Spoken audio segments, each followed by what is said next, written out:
Hi, I'm Ivan Lam. Today's topic is, do you buy the art or do you buy the artist? When I first came across this phrase, when I first saw it, right, I was like, wow, what a topic. We need to discuss this. Do you buy the art or do you buy the artist? And what does it mean? Right? It sounds like such a negative statement when you say you buy the artist. Shouldn't you be just buying the art? So there's a lot of unpacking we need to do, right? What does it actually mean when you buy the art or you buy the story behind the art that's made by the artist? So let's unpack this and let's move on to the introduction.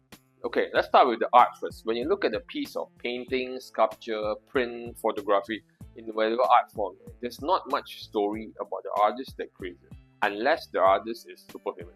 If not, right, we'll judge the artwork based on the quality of the work itself, the form, the colors, what context is being made, what's the story behind it, fully on artwork. If we like it, we buy it, right? So what's so complicated about that? So let's talk about the flip side to it. Just now we talked about the artwork itself. Now let's talk about behind the artwork. So when you talk about behind the artwork, we're talking about the story behind the artwork. We're also talking about the artist that made the artwork, the persona of the artist, what's his relationship to the artwork other than making it. Okay, let's focus on the artwork first.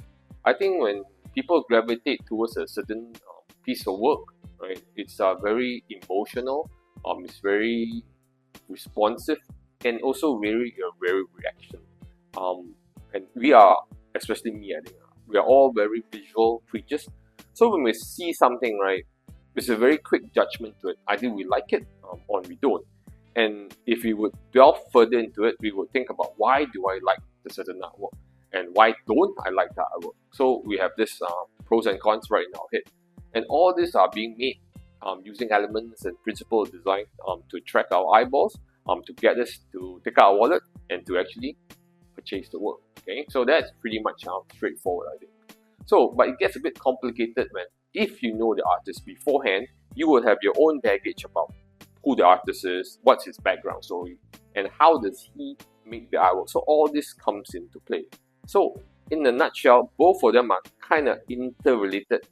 So my question to the viewers, right, can you even separate the artwork from the artist, or is it not even a question? We don't need to. We can buy the whole package, or are you the type of person that I don't care who the artist is or how bad his work is, but as long as I like the work, right, I could forgive the artist's personal life or things that have done that is morally corrupt or not even correct. Or I don't care. If I don't like the artist, I will not even look at the work. So there's this whole moral dilemma or this artistic integrity of the artist that we spoke about earlier in a previous episode. How do we conflate these two, or do we keep them separate?